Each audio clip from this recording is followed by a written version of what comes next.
The call came 3 hours after we put my daughter in the ground. I was still in my black tie, still had dirt on my dress shoes from standing at the graveside. I hadn't eaten anything since the night before, but I couldn't imagine sitting down at a table and chewing food, like the world was still a normal place. It wasn't. It hadn't been since the Thursday morning 6 weeks ago when my son-in-law Warren called me from the hospital and said the words, "I will never unhear for as long as I live." She didn't make it, Dad. I'd driven to that hospital in 32 years of marriage to my late wife, Louise. I'd driven to it when our daughter Adeline was born. I'd driven to it when she broke her arm falling off the back porch at age 9, and when she had her tonsils out at 12, and when she delivered her own son, my grandson Theo, 11 years ago. I knew every turn, every stoplight on that route, and I made that drive on a Thursday morning in October without remembering a single second of it. She was 38 years old. An aneurysm, they said. There, one moment, gone the next. No warning, no goodbye. So by the time the phone rang that Wednesday afternoon, 3 hours after we buried her, I was sitting in the armchair in my living room in Tulsa with the curtains half drawn, holding a glass of water I hadn't drunk, staring at a framed photo of Adeline on the mantel from her college graduation. She's laughing in it, her head thrown back, genuinely laughing at something off camera. I never did know what was so funny that day. I used to mean to ask her. The number on my phone was one I didn't recognize. Area code 918, local, but not a contact.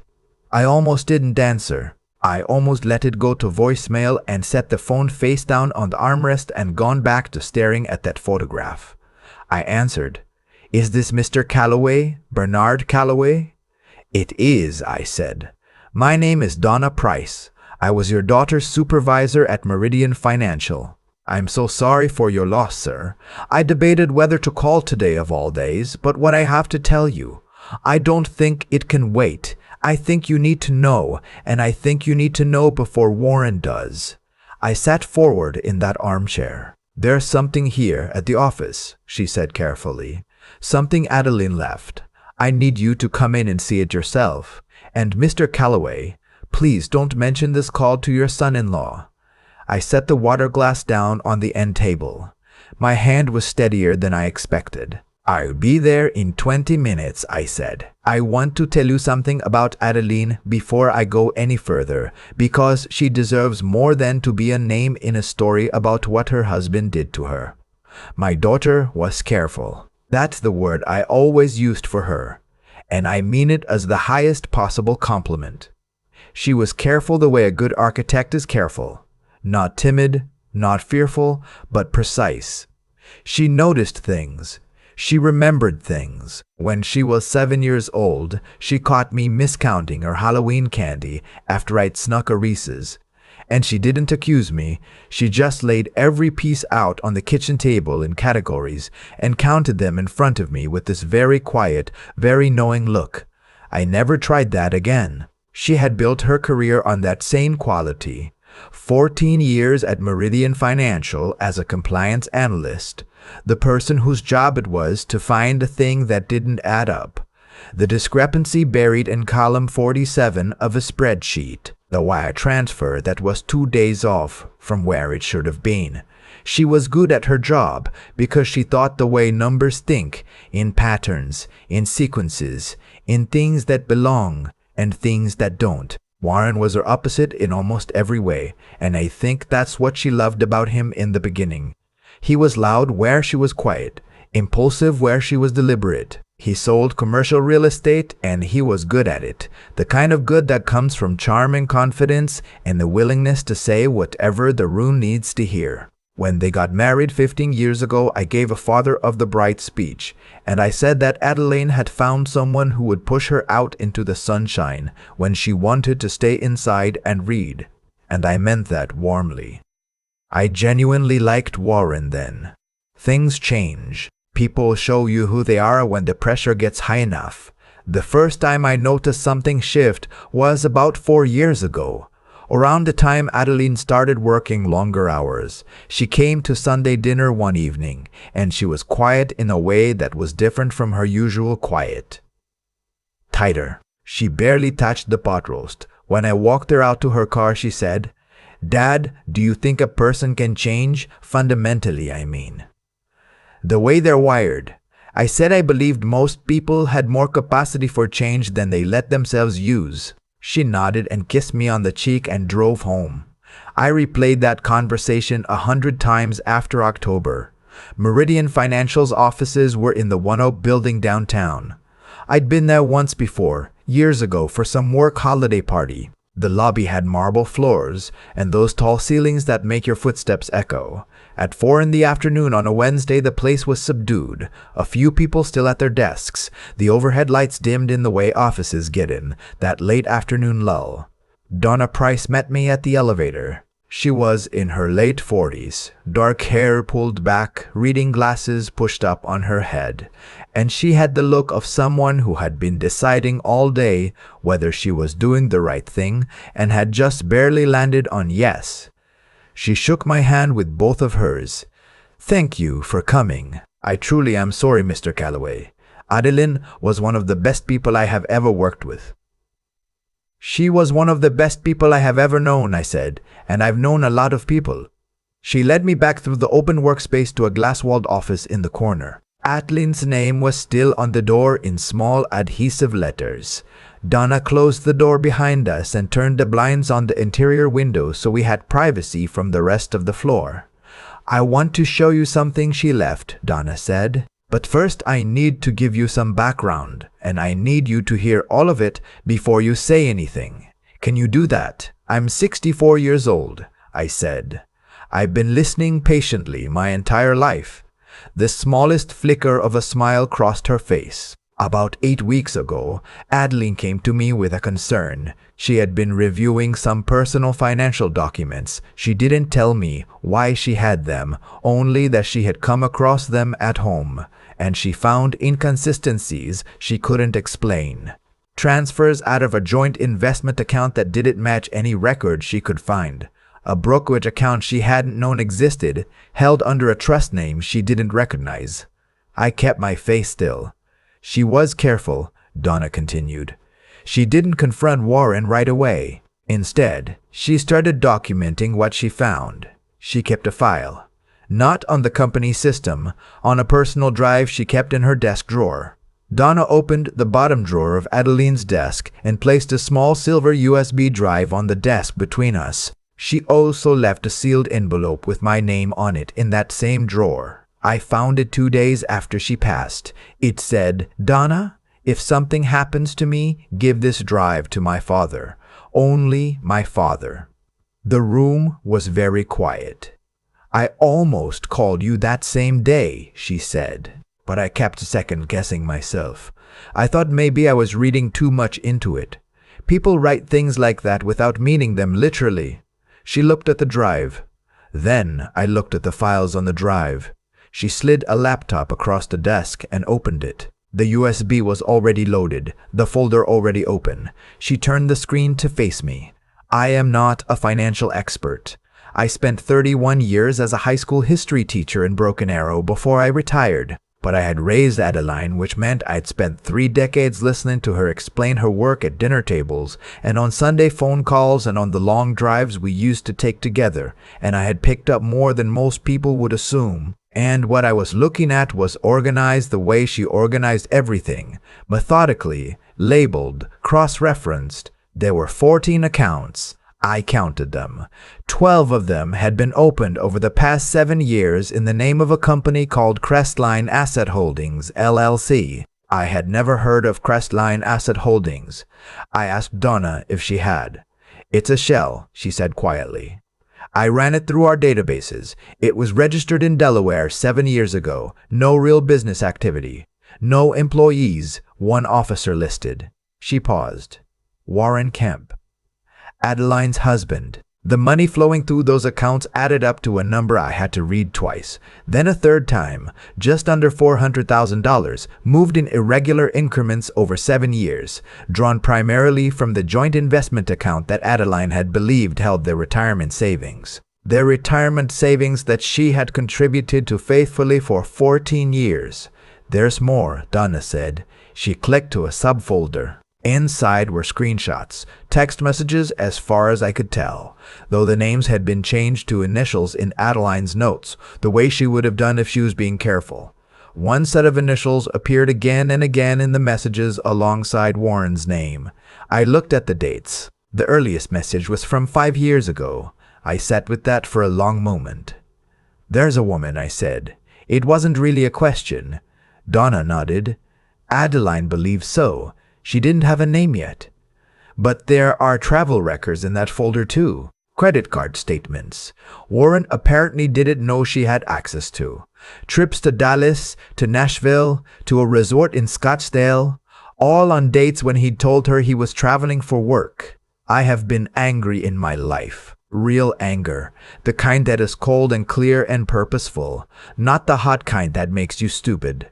I felt it then, sitting in my daughter's chair in my daughter's office, 3 hours after standing at her graveside. I felt it the way you feel a change in weather, a drop in pressure, a stillness before the wind. I looked at the drive. I looked at the laptop, and I thought about Adeline sitting in the same chair, doing what she was best in the world at doing, quietly building a case against the man she had married. Finding the truth the way she always found the truth, carefully, without flinching, with that 7-year-old's absolute refusal to let anyone miscounting candy get away with it. She deserved so much better. "What did you plan to do with this?" I asked Donna. "I planned to do exactly what she asked," she said. "Give it to you, and trust that you'd know what to do." I took the USB drive. I slid it into the breast pocket of my black funeral jacket, right next to where I kept the folded-up order of service from her memorial, which I had already decided I would keep forever. "Don't tell anyone I've been here," I said. "Not yet." "I wouldn't dream of it," Donna said. I did not go home. I drove instead to the public library on Denver Avenue because I needed to think in a place that wasn't my living room where I would have to look at her photograph on the mantel, and because the library had always been where I went to think. 31 years of teaching will do that to you. I sat at one of the public computer terminals with the USB drive, and for 2 hours I went through every file my daughter had left me, and I took notes in a yellow legal pad I bought from the rack near the checkout desk. What Adeline had built was meticulous. I should not have been surprised, but I was, because even knowing how careful she was, the scope of what she had documented was staggering. She hadn't just found the money, she had traced it. 14 accounts, but only 3 destination points. A brokerage account, a property in Warren's name in the town of Broken Bow, Oklahoma, that she had not known existed, and a third account she had flagged but not yet fully identified, registered under what appeared to be a woman's name. First name only in Adeline's notes, the letter V. I sat there in the library with people returning books around me and a little boy doing homework 2 terminals down, and I thought about what Adeline would have done next if she'd had more time. She would have been methodical. She would not have confronted Warren without a complete picture. She would have gotten the full name. She would have found out about the property in Broken Bow. She would have made absolutely certain before she moved. So that's what I would do. I had 3 things working in my favor. First, Warren didn't know what Adeline had found because she had never confronted him with it. Second, Warren had no idea Donna had called me. As far as he was concerned, I was a grieving father sitting in a dark living room. Third, I was 64 years old and I had spent 3 decades teaching 17-year-olds, which is the best possible training for remaining calm and unreadable in the presence of someone who is lying to you. I went home that night and I sat at the kitchen table where Adeline used to do her homework, and I made a plan. The property in Broken Bow was the key. Broken Bow is about 3 hours southeast of Tulsa in the Wichita Mountains. It's a popular spot for cabin rentals, lakeside getaways, that kind of thing. A person who owned property there but kept it off the family's financial paperwork was either using it as a rental investment or as something he didn't want his wife to know about. Given everything else on that USB drive, I had a strong suspicion which one it was. I called an old friend of mine the next morning. Philip had been a colleague at the high school, taught economics for 28 years, and after he retired he had gotten into property research as a hobby. He helped adult children find assets when elderly parents passed without clear wills, that kind of thing. He knew the public record systems, like I knew the timeline of the Civil War. I didn't tell Philip everything. I told him I was looking into some estate matters related to Adeline's passing, and that I needed to find out what I could about a property registered to a Warren camp in McCurtain County. Philip didn't ask unnecessary questions. He was back to me by that afternoon. The property was a lakefront cabin on Broken Bow Lake, purchased 6 years ago for $112,000, paid in cash. Title held solely in Warren's name. No record of it in any joint financial filings Adeline would have seen, and there was a second name on the utility account for the property, Vivian Ashworth, Tulsa address. I sat with that name for a long time. Then I started working the second layer of the problem, because Adeline's notes had flagged something beyond the money and the woman, something that I had almost missed on my first read-through of the files because it was buried in a footnote she'd written in her careful, small handwriting at the bottom of one of the account summary pages. Check life insurance. Policy may have been modified. Ask Donna about beneficiary change forms. I called Donna the next morning from a payphone at a gas station because I had watched enough true crime with Louise over the years to know that some conversations should not go through a phone you carry in your pocket. "The life insurance," I said when she answered. A pause, then a long breath. "I looked into it after you left," she said. "There's a group policy through Meridian. Adeline had been enrolled in it for 11 years. Standard benefit, 2 times salary." She paused again. "A change of beneficiary form was submitted 7 weeks ago, 6 days before she died. Change to whom? Warren Camp remains primary, but a secondary beneficiary was added. A beat. Vivian Ashworth." I gripped the payphone receiver and I thought about my daughter sitting at her desk 8 weeks ago, pulling out that USB drive, quietly documenting the shape of her own life being dismantled around her. Did she know she was in danger? The note she left for Donna said, "If something happens to me." People write that without meaning it, literally. Sometimes they do mean it literally. I did not know which it was. What I knew was that an aneurysm leaves no signs of external cause, that it is fast and it is private, and it is the kind of thing that is very difficult to question once it has been declared the cause of death. I also knew that the human mind, in grief, can construct villains out of tragedy. I was aware of both of those things. I held them both carefully. But I also held the USB drive and the name Vivian Ashworth and the life insurance form submitted 6 days before my daughter died. I called an attorney that afternoon, not a family friend, not someone Warren would know, a woman named Catherine Brewer, an estate and probate attorney in Oklahoma City, whose name I had found through the Oklahoma Bar Association's referral service. I told her I needed to discuss concerns about a potential beneficiary dispute and possible financial misconduct, and I needed everything to stay privileged until I decided how to proceed. She met with me 2 days later. I brought the legal pad and a printed copy of the key documents from the USB drive. She went through them without comment for nearly 40 minutes. When she looked up, she said, "Mr. Calloway, I want you to understand something. What you're describing, if it can be documented, constitutes grounds for civil action on multiple fronts.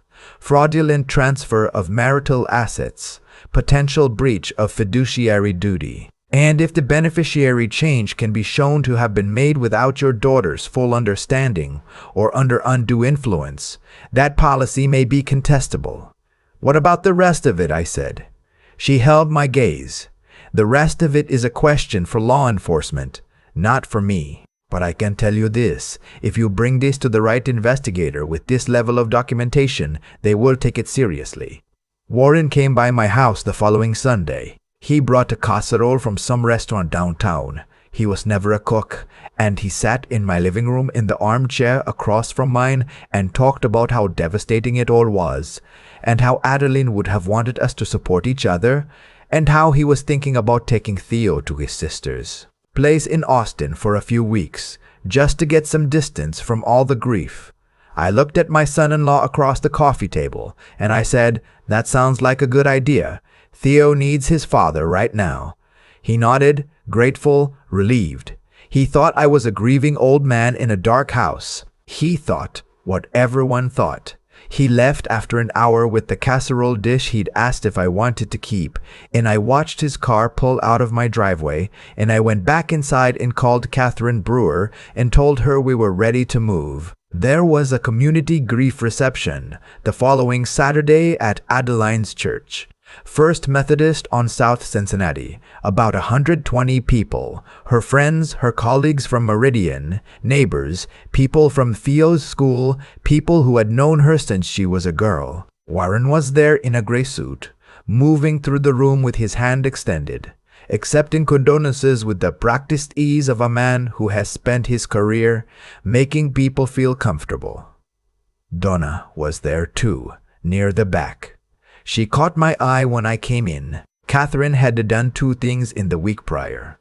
She had filed a formal contest notice on the life insurance beneficiary change, citing procedural irregularities and requesting a hold on any payout pending review. And she had met with a detective from the Tulsa Police Department's Financial Crimes Unit, a woman named Detective Okafor, who had reviewed the documentation and opened a preliminary inquiry. Detective Okafor was at the reception. She wasn't in uniform. She'd come as what she appeared to be, a woman paying her respects, standing near the refreshment table with a cup of coffee. I did not approach Warren. I let him come to me, which he did, because that's what people do at these things. He sat beside me in one of the folding chairs near the window and put his hand on my shoulder and said, "She was everything, Bernard. She really was." "I know," I said. "I've been going through her things," he said. "Her home office, mostly. I want to make sure everything is organized before the estate process starts." He paused, and I could hear the thing underneath the words, the careful probing.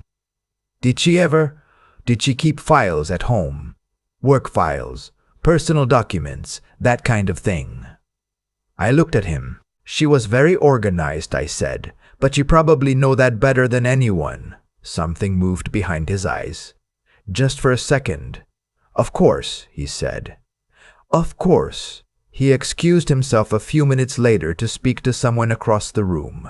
I watched him go. Then I watched Detective Okafor set down her coffee cup and follow the same path through the crowd, angling toward a man who had come in 20 minutes earlier and positioned himself near the exit.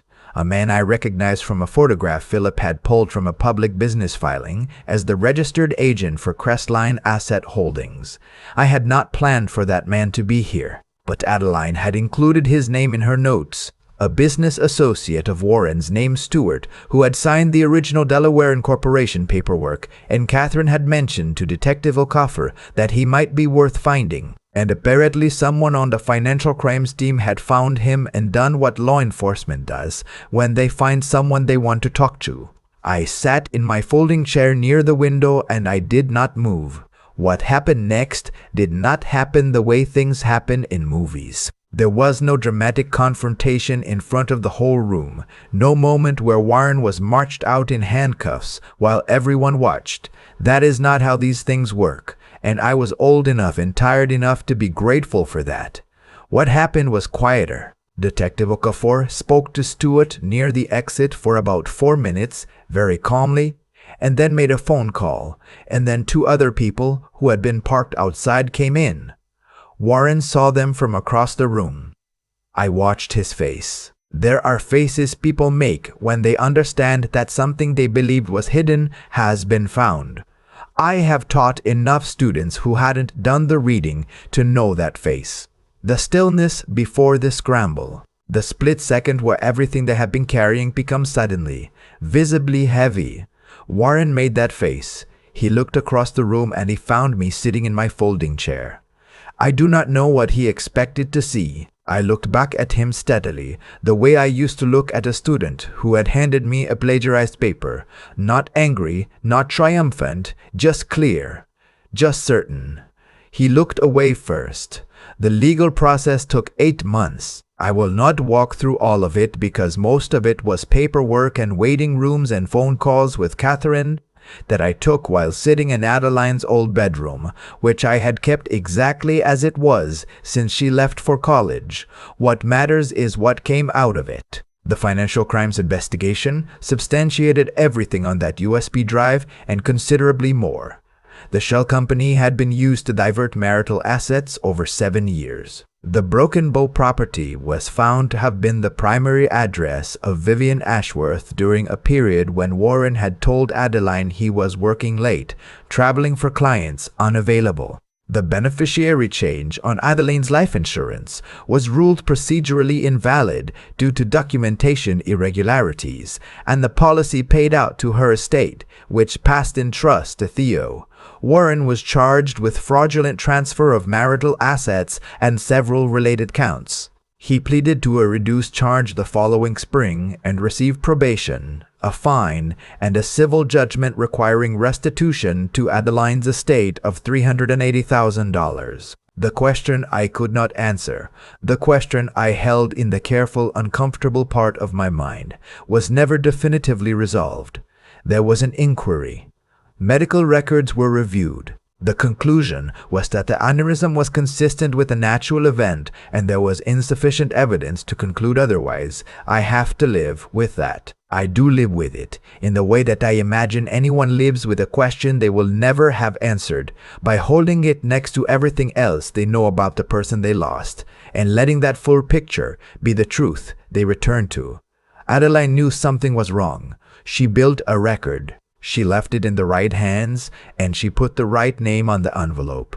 She was careful, right up until the end. Theo still comes to my house every Sunday for dinner. He is 12 now, almost 13, and he is starting to get that particular kind of quiet that I recognize. The kind where a lot is happening on the inside.